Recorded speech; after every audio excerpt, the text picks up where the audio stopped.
Maybe you're too strong for a certain device. Maybe you could do the whole stack on a certain machine, on a leg press. You could now use the machines to pre-exhaust the pecs by doing an isolated movement first and get them really fatigued, and then go to our pressing movement, and you'll find that you have to drop the weight dramatically on that compound movement. So the pre-exhaust is efficient, it's effective, it requires less load in the compound movements to feel challenging. Sometimes like it's an ego thing for people, like, well, I have to squat or leg press 100 pounds less than normal. So what? If you're training as hard as you can on that isolated movement and using it as a tool for that pre-exhaust effect.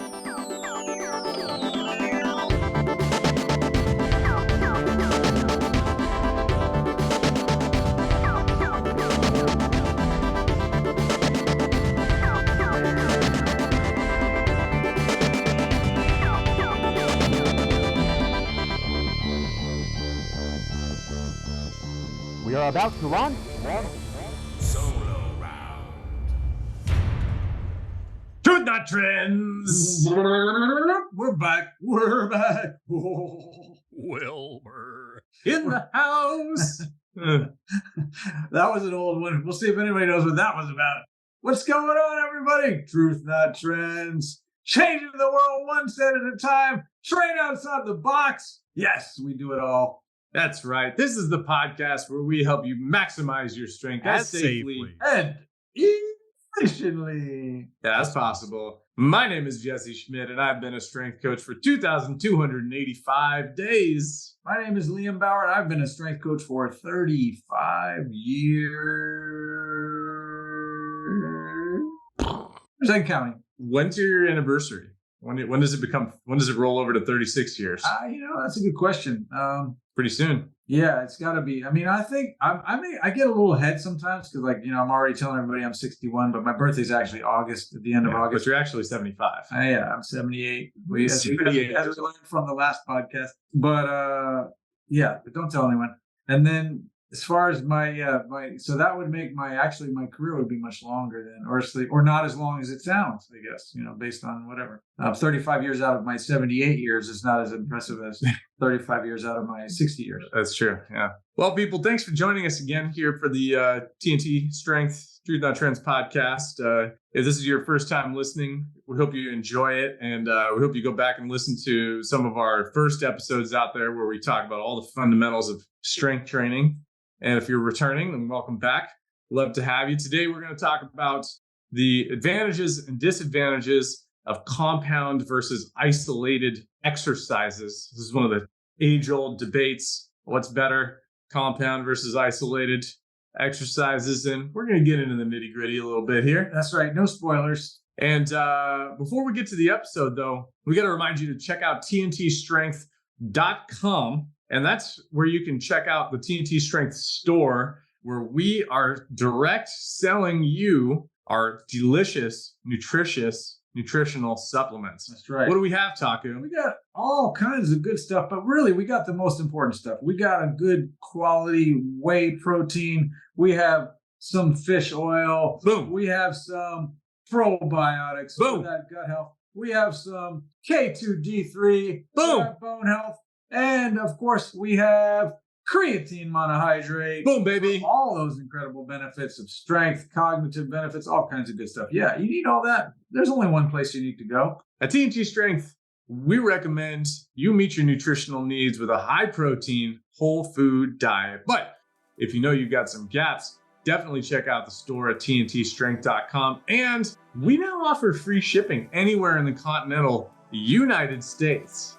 In these United States. Can't beat that. You cannot beat that. Delicious, nutritious, and shipped to your doorstep for free. Check it out, tntstrength.com.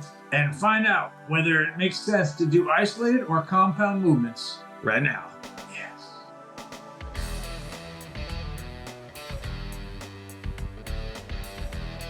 Oh boy, we're back in the studio. We're here.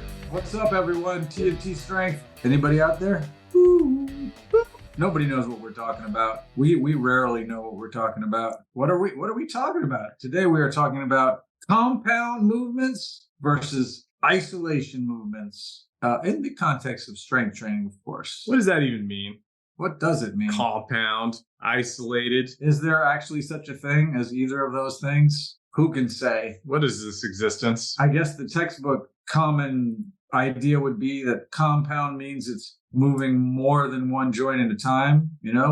Honestly, I used to use that, used to be my term for functional, was just multi-joint movements. To me, it was a functional exercise. Not that other ones were dysfunctional, but often we say compound and isolated. Compound is usually joint movement around multiple joints. Think of a barbell squat, right? We got movement at the ankle, the knee, the hip. We got bench press. We got movement at the shoulder, the wrist, the elbow, things like that, right? And isolated movements, you think of things like bicep curls, tricep extensions, hamstring curls, leg extensions, things where you're moving around a single joint. Thinking of that, you wonder, would a neck extension be a compound and an ab, because there's multiple little joints in those vertebrae in the spine. That's an interesting way to differentiate. But anyway, that's the classic concept. You can also think of that as not just joints, but muscles or muscle groups of muscles. So in a bench press, you got the chest, you got the shoulders, you got the triceps. In the squat, you got the glutes and the quads. In the bicep curl,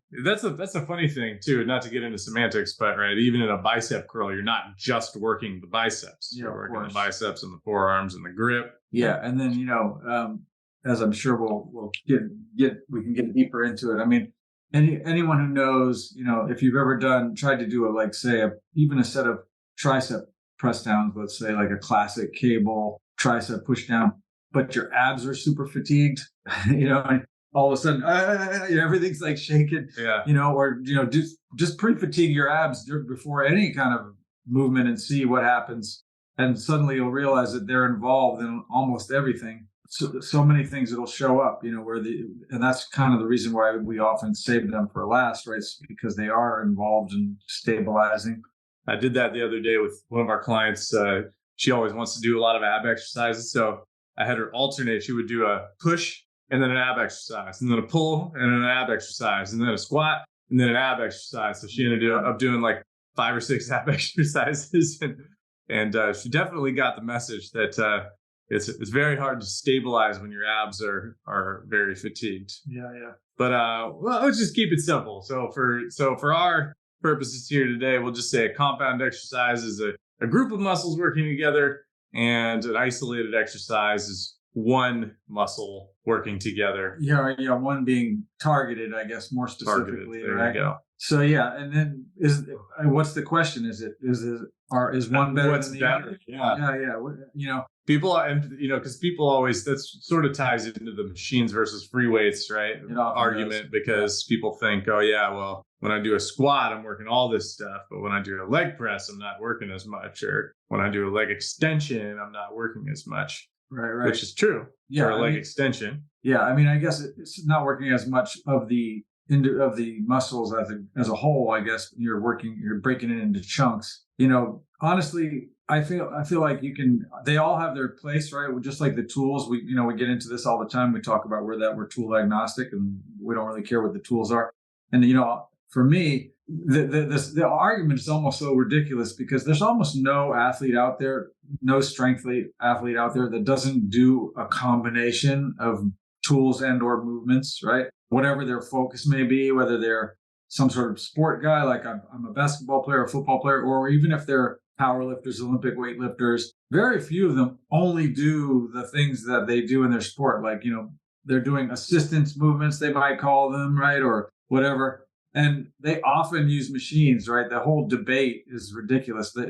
It's almost, the question should almost be, is there anyone who doesn't use both? You know what I mean? Right. Versus because everyone uses a combination, they use rubber bands, they use chains, they use leg curls, leg extensions, whatever. They may have their preferences, but they usually use something, whether it's supplemental. Well, let's get back to the original question. Let's say let's just compare like one compound movement to a couple isolated movements. Like, let's say you only do a bench press and I only do a pec fly and a lateral raise and a tricep extension. So which is one way that I program workouts sometimes for clients, right? Is instead of doing the compound exercise, break it down into the isolated movements. Sure. Who's going to get better results? The person who's isolating each of those muscle groups, or the person who's working those muscles as a group? Go. Yeah, honestly, I don't think that you can say that one will get a better result. It depends on, again, It depends. Typical Taku. Yeah, what is the goal, right? But the reality is, I think that the results will probably be pretty similar, in my opinion. Each thing has a skill component too. Each thing has a, right? Like the guy who bench presses is going to get better at bench pressing and be more comfortable at it. And the guy who doesn't bench press won't. This is something that comes up in a lot of research programs, especially with the old NSCA papers. They were always doing really stupid things. They'd compare machines versus free weights, and they'd go, okay, one group did free weights only, and one group did machines. And then we had them test on a barbell bench press. You know what I mean? Like the test would be something that the free weight group did and the machine group didn't, right? Right. So they were not just building strength, but they're getting better at the skill of doing exactly. So it's like it wasn't a fair test, to compare those things. And they should have done a double test. They should have tested it on the barbell and then tested on the machine. For me, like again, maybe the machines makes more sense as being the sort of go between, right? Like we'll both do, one will do machines, one will do free weights, and then we'll test them on like max reps on a leg press, or even using like a third party thing, like some sort of isometric. Yeah, there we go. Something that either nobody's doing or that they're all doing. Yeah, because they would also do things like machine, free weights, and then the test exercise was a power clean. Right.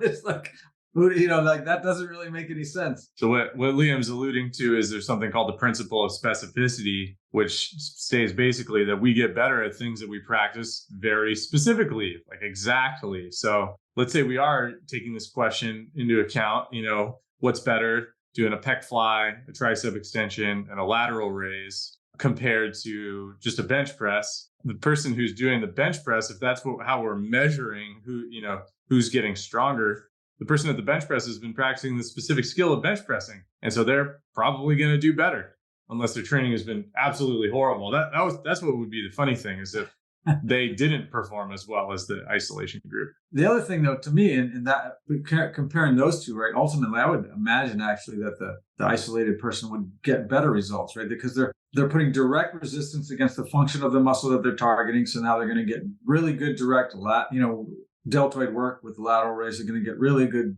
tricep, and they're going to get really good pec stimulation.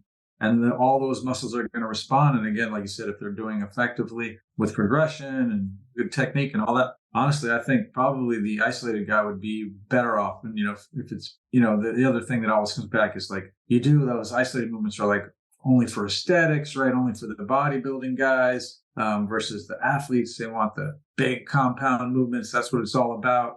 Again, this is all not true. We've talked about this a lot. There's a bunch of people out in the NFL, for instance, that train exclusively with machines. For football players, as an example, they're only using machines in their workouts: leg presses, flies, lateral raises, leg extensions, all that stuff, chest presses, but it's all machine based. And again, it has no impact on their ability to play the game of football. If anything else, it's safer, right? More efficient. So let's get into what are some of the situations, because you already gave the most predictable answer of all time. What's better? It depends. So what are some situations where we might want to choose one or the other, either a compound or isolated exercise? Yeah, I mean, one thing I think that people forget is the idea that if you're injured, especially if your grip is injured, right? Like football comes up again, the really intelligent coaches out there, Dan Riley, as a legend, they literally have entire workouts they call no hands workouts, because football hands get injured a lot. They're trying to grab people and they're getting pushing and shoving and things like that. And now the guys can't work out because their hand doesn't work. Think about how many exercises involve your grip especially all the classic movements, pulling down, deadlifting, whatever. And now suddenly you're like, well, I can't work out, right? Because I can't grip anything. Well, you could do entire full body workouts and never need your grip with machine-based training, right? Things like pullovers, again, what Jesse described, the pec decks, the lateral raises,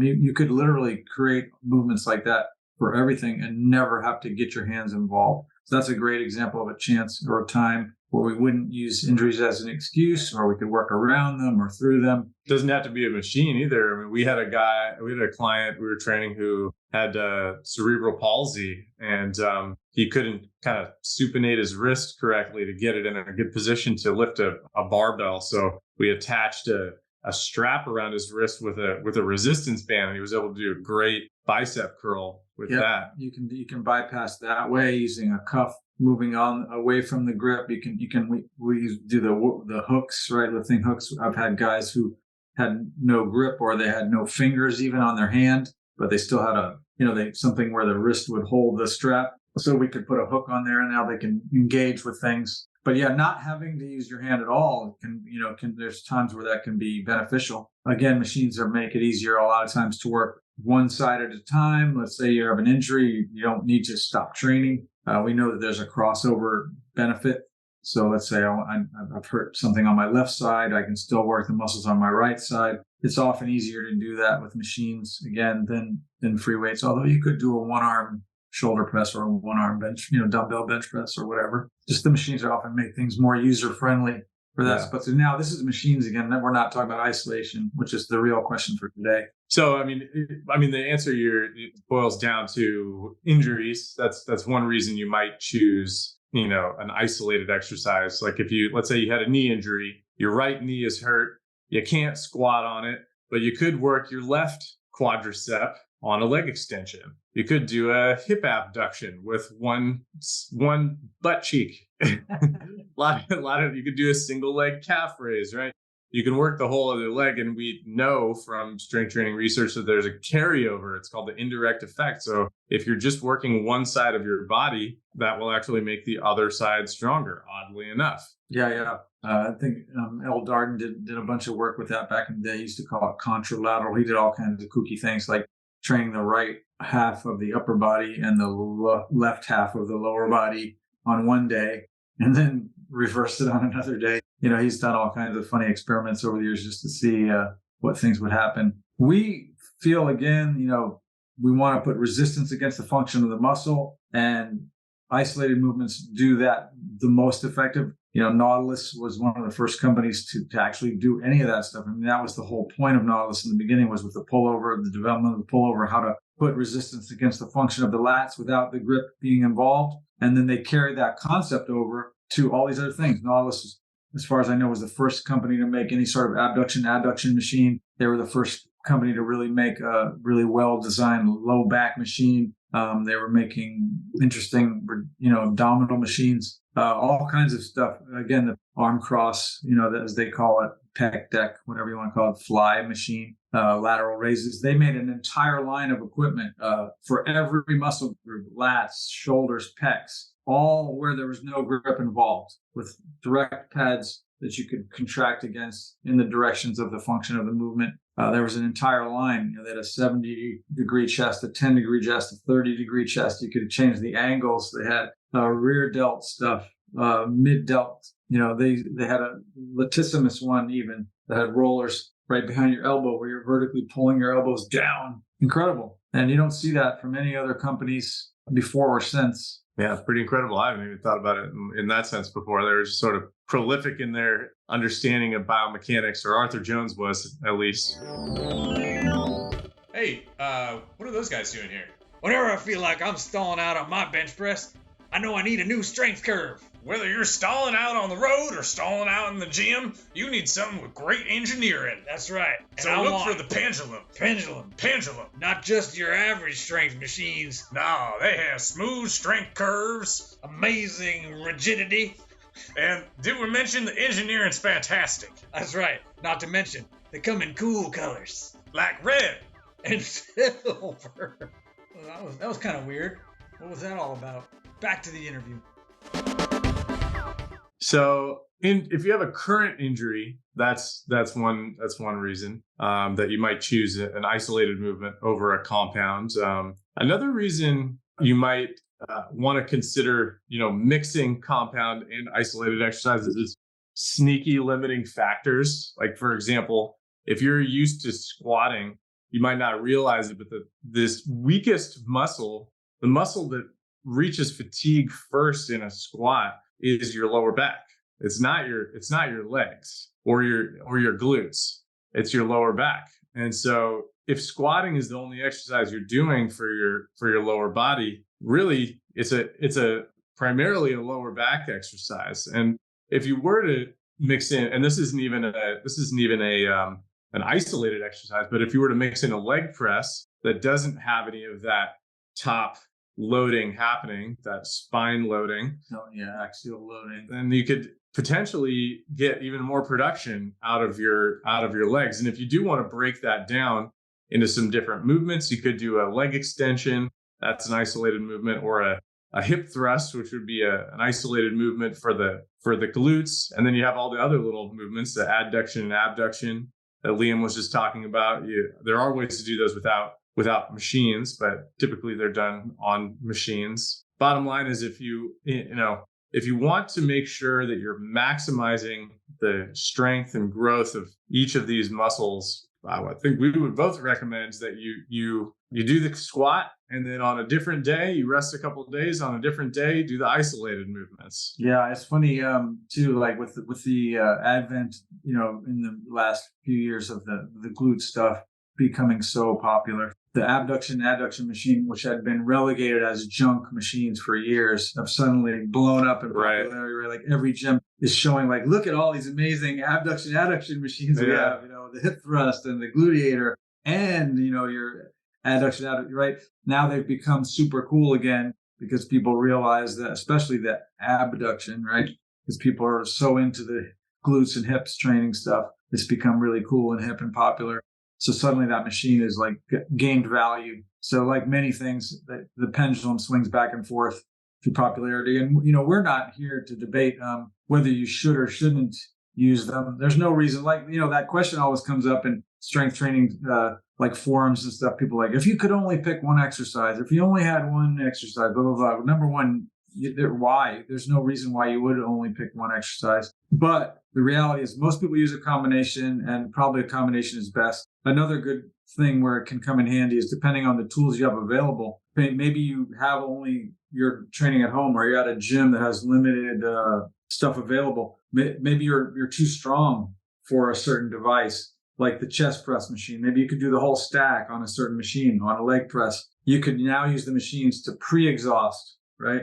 So we could pre-exhaust the pecs by doing an isolated movement first and get them really fatigued, and then go to our pressing movement. And you'll find that you have to drop the weight dramatically on that compound movement. So the pre-exhaust is efficient, it's effective, it requires less load in the compound movements to feel challenging. And again, that doesn't matter ultimately if you're lifting less. It's sometimes like it's an ego thing for people, like, well, I have to squat or leg press, 100 pounds less than normal. So what, right? If you're training as hard as you can on that isolated movement and using it as a tool for that pre-exhaust effect, as we've mentioned, we had Roger Schwab on as a guest. He thinks that everyone should do it all the time. Like, that's the most efficient way to train.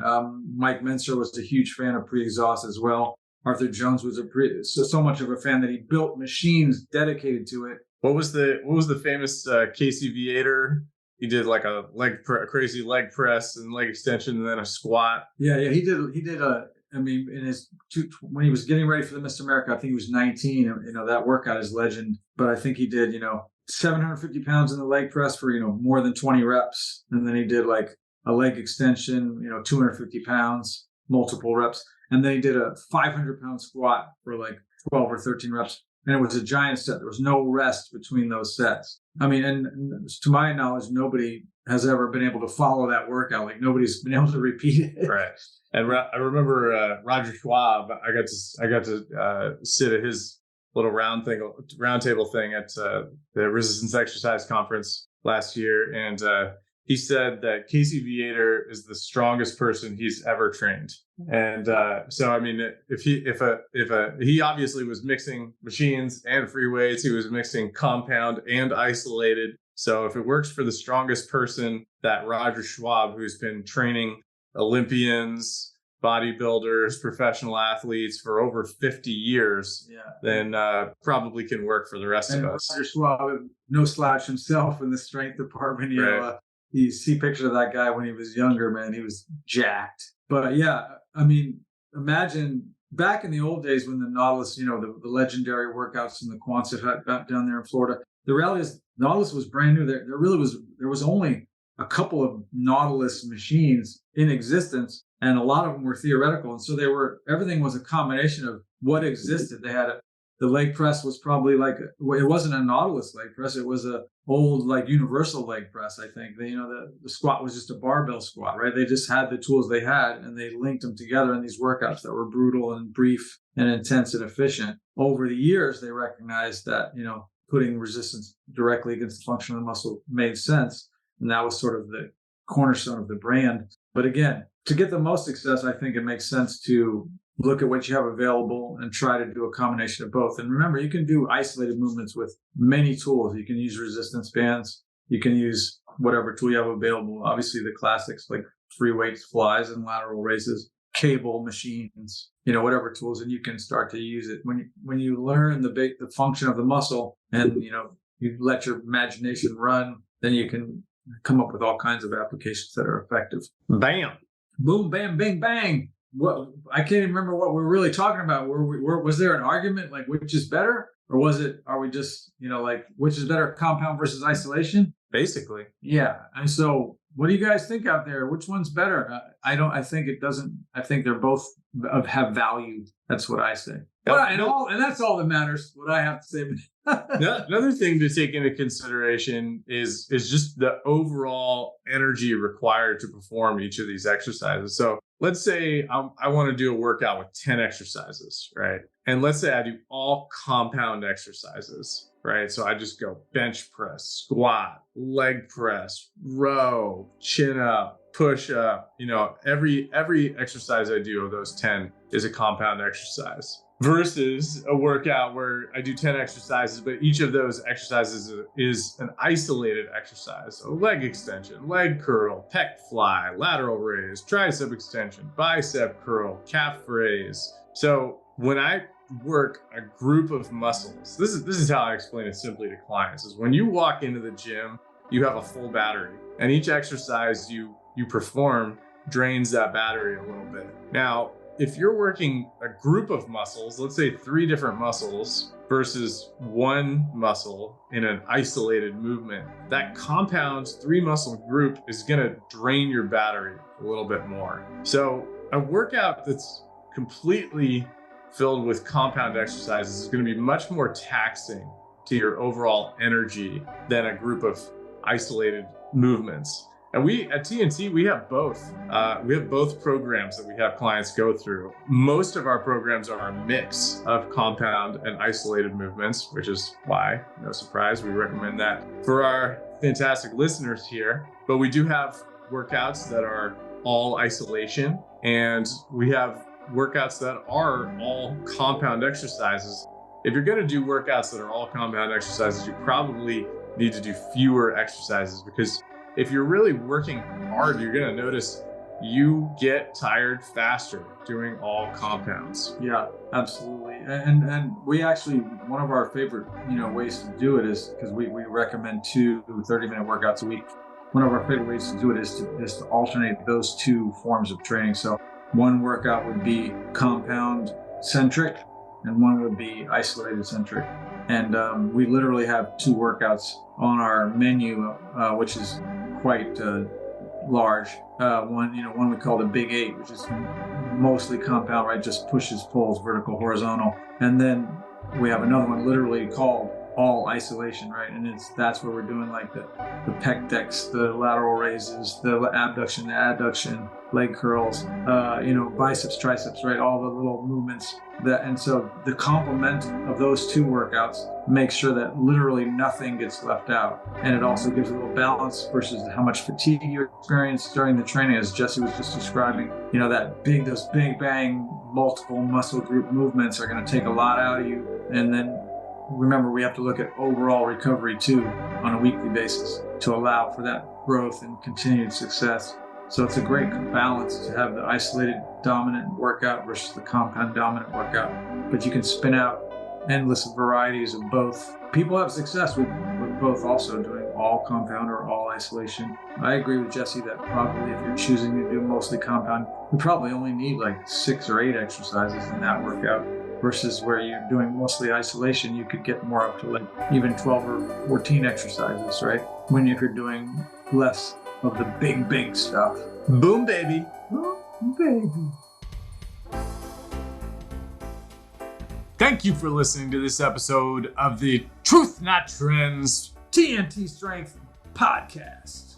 Don't forget to subscribe, rate, and review us on whatever platform you're on, and share these episodes with a friend. Spread the word. If you want to learn more about us, you can visit tntstrength.com. You can also call us live right here at the studio anytime at 510-768-5421. Or shoot us an email at contact@tntstrength.com. If you visit, you can sign up and get our free training and nutrition PDF. Just head on over, click the box. It'll be in your inbox in no time. While you're at tntstrength.com, check out our store where we offer our fantastic TNT Strength nutritional supplements. And whatever you do, stay off with that stupid blue bow suit. Can you help me?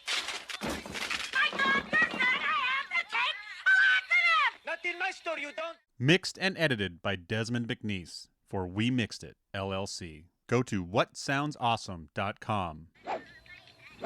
Give me a bottle of anything and a glazed donut. To go.